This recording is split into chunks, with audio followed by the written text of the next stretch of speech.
Everyone, welcome back to my YouTube channel. I hope आप सब लोग ठीक होंगे।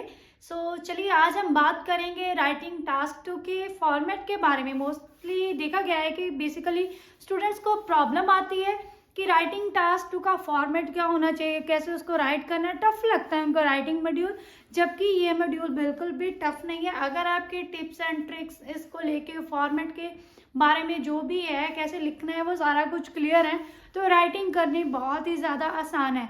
बेसिकली जैसे मैं आपको स्पीकिंग की वीडियोस बताती रहती हूँ, एक सैम्पल आंसर, ऐसे ही मैं आपको यहाँ पे एक फॉर्मेट राइटिंग का देने वाली हूँ।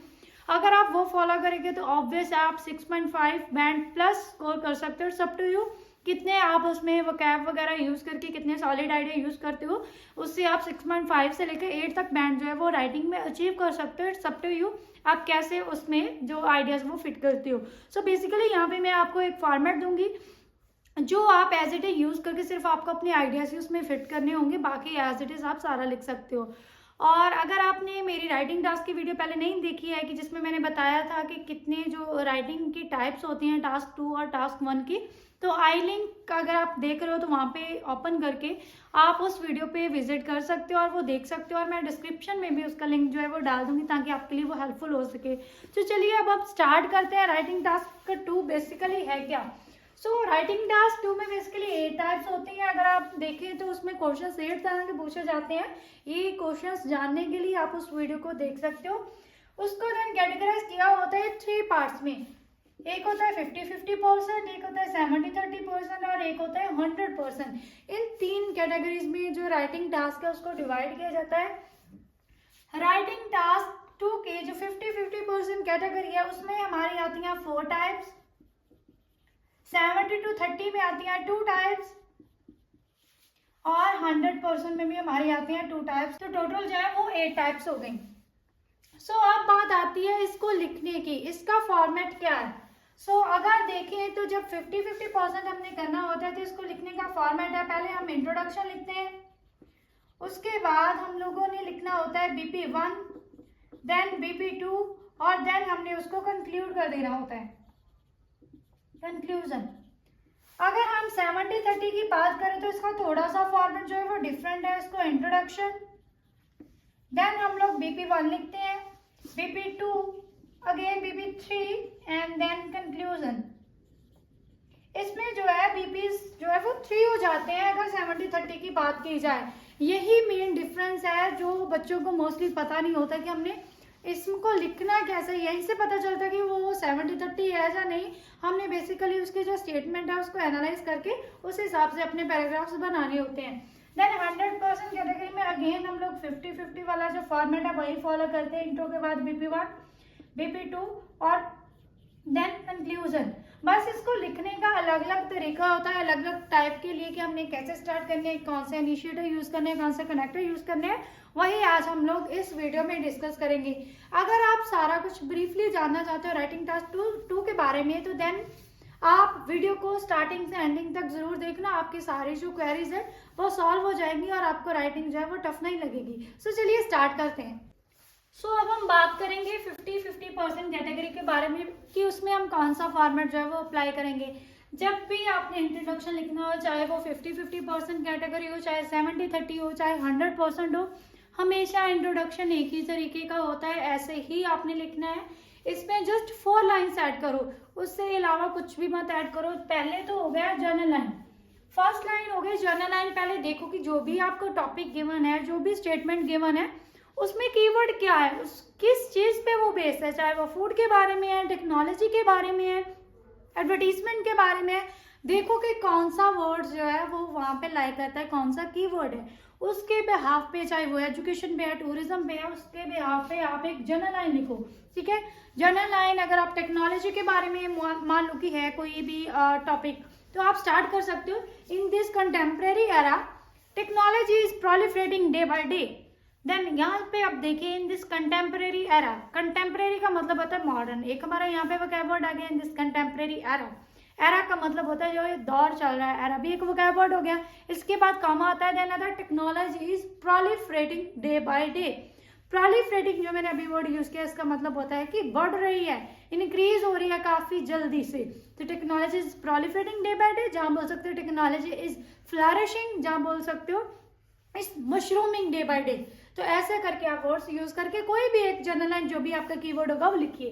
देन जो भी आपकी स्टेटमेंट है उसको रिफ्रेश कीजिए। जैसे उन्होंने बोला है सम पीपल बिलीव दैट, है ना, ऐसे करके उन्होंने कोई स्टेटमेंट लिखी है। सम को चेंज करिए फ्यू में, ठीक है, जितनी आपको वोकैबुलरी पता है उसके हिसाब से आप एक एक जो सिनोनिम है उसका यूज कर लीजिए, वहां पे लिख लीजिए, उसके हिसाब से उसको जो है वो रिफ्रेश करिए।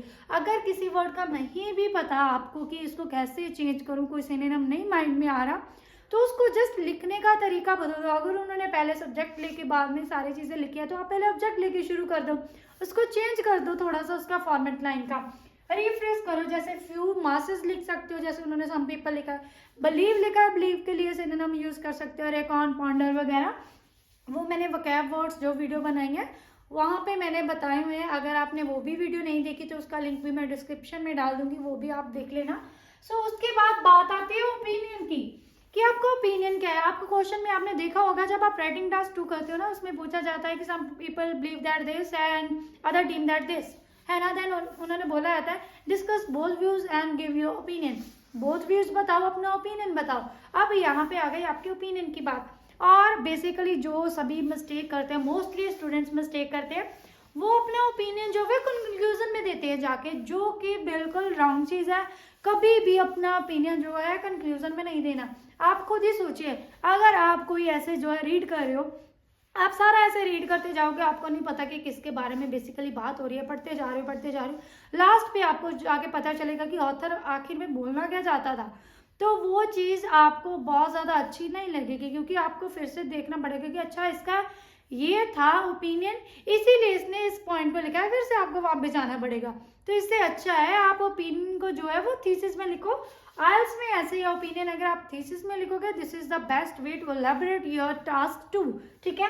तो यहाँ पे आपने ओपिनियन जो है वो थीसिस में ही लिखना है, पहले general line, then rephrase, then आपने थीसिस में अपना ओपिनियन देना है। आप लिख सकते हैं in my view point, in my opinion, according to my perspective, ठीक है। ऐसे करके शुरू करके आप बोल सकते हो। अगर तो आप पहली स्टेटमेंट के साथ एग्री हो तो आप उसके लिए वर्ड यूज कर सकते हो फार्मर। तो अगर आप सेकंड स्टेटमेंट के साथ एग्री हो तो आप वर्ड यूज कर सकते हो लेटर। तो अगर आप एग्री हो according to my perspective, former statement holds upper hand, कि मुझे लगता है कि फार्मर स्टेटमेंट जो है वो अपर एंड होल्ड करती है, कि वो ज्यादा अच्छी है, ठीक है, मेरा व्यू पॉइंट जो है वो इसके साथ है। देन आप ये लाइन लिखोगे, आप ये हर किसी में लिखोगे, चाहे वो 70-30 है, 100% है, 50-50% है, तो आप उसमें ये लाइन लिखोगे। बस चेंज कहाँ पे आना है, यहाँ पे मैंने ब्लैंक्स छोड़ी हुई हैं, वो वहाँ पे चेंज आएगा कि आप क्या लिखने वाले हो। मीन्स उसमें रीजन सोल्यूशन लिखने वाले हो, बोथ व्यूज लिखने वाले हो, ठीक है, आप एक ही तरफ जाने वाले हो, सारा कुछ यहाँ पे आ जाएगा। बस उसको लिखना क्या है, this essay intends to analyse the reasons as well as solutions behind, जहाँ बोल सकते हो दिस कंसेप्ट, जहाँ बोल सकते हो ऑफ दिस नोशन। अब in the fourth coming paragraph, fourth coming और अपकमिंग लिख सकते हो। अब यहाँ पे बात आ गई ऐसे, ऐसे को आप डिस्पोजिशन भी लिख सकते हो, ये हमारा एक वोकैब वर्ड होता है। एनालाइज का 4 वर्ड्स लिख सकते हो, एनालाइज भी लिख सकते हो, एलैबोरेट भी लिख सकते हो, एग्जामिन भी लिख सकते हो, एलुसिडेट भी लिख सकते हो। देन यहाँ पे ब्लैंक्स है, अगर बोथ भी लिखने हैं तो आप बोलोगे elucidate the both views of this notion in the fourth coming paragraph. अगर रीजन सोल्यूशन था, रीजन एंड सोल्यूशन। अगर एक ही तरफ जा रहे हो तो आप बोलोगे, वहां पे जस्ट यही पूछा होगा कि क्या होगा, आप एग्री हो डिसएग्री हो, तो आप अगर बोलो कि मैं एग्री हूँ तो आप बोलोगे this essay intent to analyse the reason behind my view point. तो ऐसा करके वहां पे आप जो है वो लिख सकते हो। अब नोशन एक तरह से स्टेटमेंट को बोला जाता है, आप नोशन भी बोल सकते हो, फिनोमिनन भी बोल सकते हो, एस्पेक्ट भी बोल सकते हो कि इस एस्पेक्ट के पीछे, इस नोशन के पीछे क्या रीजन और सोल्यूशन है इन द अपकमिंग और फोर्थकमिंग पैराग्राफ। ऐसे करके आपने जो है अपनी थीसिस कंप्लीट करनी है। बेसिकली पहले अपना थीसिस का फॉर्मेट ये अप्लाई करो, general line, rephrase, then opinion, और उसके बाद ये लाइन लिख के उसको कवर अप करके छोड़ दो यहाँ पे। अब बात करते हैं BP1 के बारे में। BP1 को आपने कैसे स्टार्ट करना है, देन आपका ध्यान दीजिएगा। जैसे अगर मैं यहाँ पे 50-50% कैटेगरी बता रही हूँ, तो जो ये इंट्रोडक्शन है ये 70-30 के लिए भी होगी, ये जो इंट्रोडक्शन है ये 100% कैटेगरी के लिए भी सेम होगी। तो यहीं पे वो चीज़ आप अपने माइंड में रख लेना। देन BP1 की बात बताऊंगी। जो BP1 है वो भी मोस्टली हर कैटेगरी के लिए जो है वो सेम होगा। जस्ट उसे एक बार देख लीजिएगा कि कैसे होगा। सो चलिए स्टार्ट करते हैं। अब हम बात करते हैं BP1 के बारे में। BP1 में आपने 2 पॉइंट्स जो है वो लिखने होते हैं। कुछ जो इंस्टीट्यूट्स हम बोलते हैं कि एक ही पॉइंट लिखो आप BP1 में, BP2 में, और उसको एलेबोरेट करो। बट अगर मेरा जो सजेशन है आपके लिए कि आप कोशिश करो BP1 और 2 में 2 पॉइंट्स लिखो, क्योंकि अगर आप 1 पॉइंट लिखोगे वहाँ पे वर्ड्स की रेपिटेशन और जो आपकी लाइन्स है उसमें काफ़ी जो है रेपिटेशन होगी, वेरिएशन नहीं आएगी। तो आप 2 पॉइंट्स लिखो। ये फॉर्मेट जो अप्लाई करके आप स्टार्ट कर सकते हो टू कमेंस विद के साथ। देन कॉमा डालो। ग्रामर का अच्छे से ध्यान रखना है कि कहाँ पे पंक्चुएशन चाहिए, कहाँ पे नहीं चाहिए। कॉमा डाल के आप ये लाइन फर्स्ट लिखोगे, there are umpteen causes behind this statement. Umpteen का मतलब होता है मैनी, ये मैनी का सिनोनिम है, आप ये लिख सकते हो। देन आप लिखोगे the first and foremost is. ये हमारा यहाँ पे एक लाइन को स्टार्ट करने के लिए कनेक्टर बोल सकते हो। इनिशिएटर हमारा ये है, ये हमारा कनेक्टर है। तो आप इसको स्टार्ट कर सकते हो the first and foremost is. पहले पॉइंट के लिए आपने यही लिखी, इसके बाद कॉमा डाल के यहाँ पे आप अपना फर्स्ट पॉइंट जो है वो लिखोगे। जब फर्स्ट पॉइंट जो है फिनिश होता है, फर्स्ट पॉइंट अब आपने जो लिखना है वहाँ पे कंफ्यूज नहीं होना। मेन पॉइंट आप कैसे ढूंढोगे, कोई भी चीज़ अगर बात कर रहे हो तो जो उसका मेन रीज़न है जिसकी वजह से वो चीज़ हो रही है, उस चीज़ को आप अपना सॉलिड आइडिया बनाओ। पॉइंट लिखने का तरीका है, पहले सॉलिड आइडिया लिखो, देन थोड़ा सा उसको एलेबोरेट करने के लिए एक स्पोर्टिव आइडिया लिखो। जैसे आप बोल सकते हो पॉइंट आपका है workaholic culture prevails, workaholic culture जो है वो चल रहा है। देन इसको रिफ्रेश जो मैंने इसको स्पोर्टिव आइडिया देना, मैं ये बोल सकती हूँ कि mostly people are working in this era. सभी वर्किंग है क्योंकि वर्कहॉलिक कल्चर चल रहा है, तो वर्कहॉलिक कल्चर जो है हमारा सॉलिड आइडिया होगा। देन स्पोर्टिव आइडिया हो गया कि सभी जो है वो काम कर रहे हैं। देन उसको कवर अप करके आप लिख सकते हो दस दे डोंट हैव टाइम वगैरह वगैरह, जो भी आप लिखना चाहते हो उसको कवर अप कर दो। मतलब 3-4 लाइन्स में आप यहाँ पे फर्स्ट पॉइंट फिनिश कर दो। देन आप लिखो मोर ओवर। मोर ओवर हमारा एक अगेन कनेक्टर है। देन उसके बाद आप लिखो अपना सेकंड पॉइंट को कवर अप करो। और बाद में बात आती है एग्जाम्पल की। तो हम लोग जब लिखते हैं फॉर एग्जाम्पल, आप फॉर एग्जाम्पल मत लिखिए, वहाँ पे लिखो टू एपिटोम। एपिटोम का मतलब होता है एग्जाम्पल। यहाँ पे आप अपने एग्जाम्पल जो है वो फिनिश करो। और देन जो आपका BP1 है उसको कवर अप करने के लिए 10 लिख के उसको कवर अप कर दो। 10 की these are the main reason behind this, कि ये मेन रीजन है। अगर आप लिखना चाहते हो लिख सकते हो, अदरवाइज आप यहाँ पे भी छोड़ सकते हो, सब पे। अब बात करते हैं टू कमेंस विद की जगह पे आप और क्या क्या लिख सकते हो। टू कमेंस विद की जगह पे आप टू इनिशिएट विद लिख सकते हो, टू एम्बार्क ऑन लिख सकते हो, टू एम्बार्क अपॉन लिख सकते हो, टू बिगिन विद लिख सकते हो। और जो यहाँ पे मोर ओवर है इसकी जगह पे आप लिख सकते हो further more, in spite of this, beside this, apart from this. अब बात करते हैं जो यहाँ पे टू एपिटोम है। एपिटोम एग्जाम्पल के लिए आप क्या लिख सकते हो, एक तो टू एपिटोम, दूसरा आप लिख सकते हो टू एपिटोमाइज, थर्ड आप लिख सकते हो to cite an example,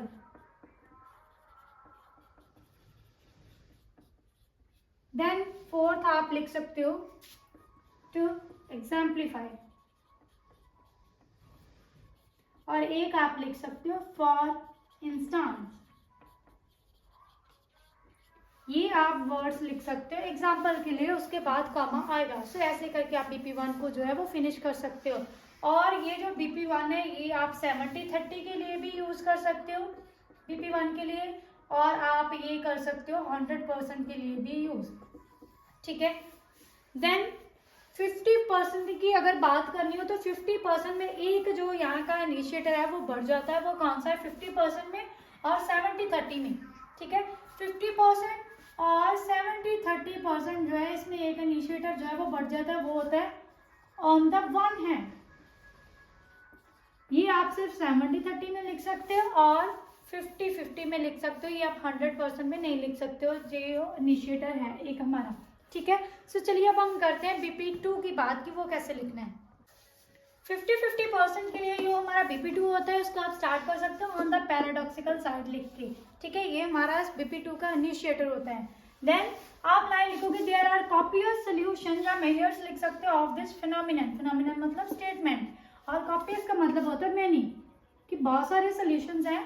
then इसके लिए जो इसके फर्स्ट पॉइंट के लिए आपने कनेक्टर यूज करना होता है वो आप ये यूज करोगे the most predominant one is.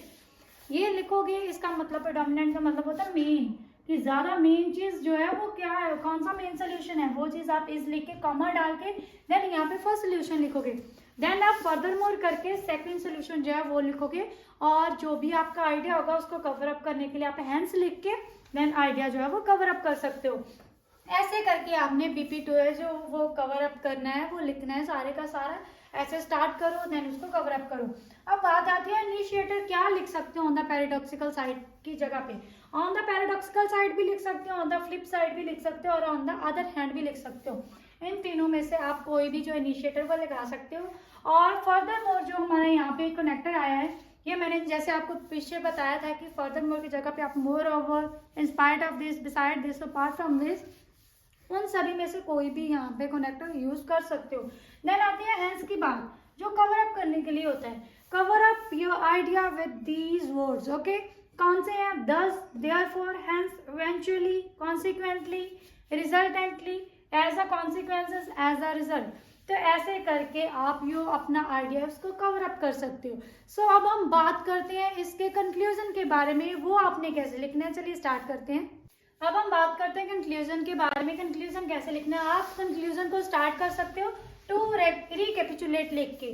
Then आप लिख सकते हो to recapitulate I reiterate that although के बाद आपने यहाँ पे एक अगर रीजन सोल्यूशन वाला आपका टॉपिक होगा देन आपने एक रीजन यहाँ पे बताना है, देन आपने हाउएवर लगा के यहाँ पे अपना सोल्यूशन बताना है जो भी उस रीजन का सोल्यूशन होगा।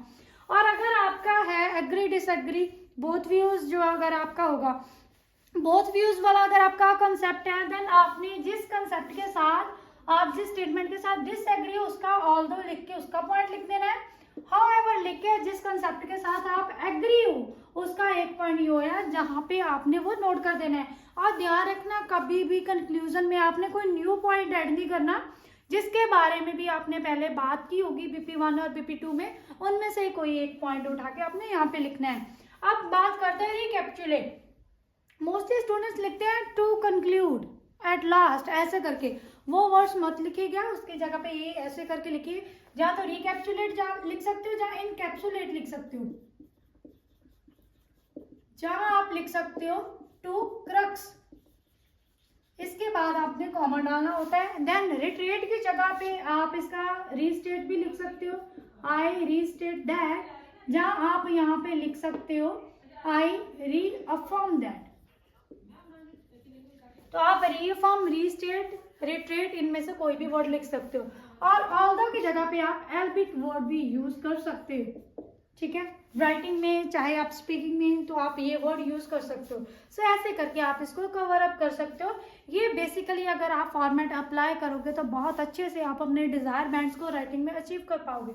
अब हम बात करते हैं 70-30 टाइप की, कि उसमें आपने कैसे स्टार्ट करना है। BP1 BP2 के इनिशिएटर क्या होंगे।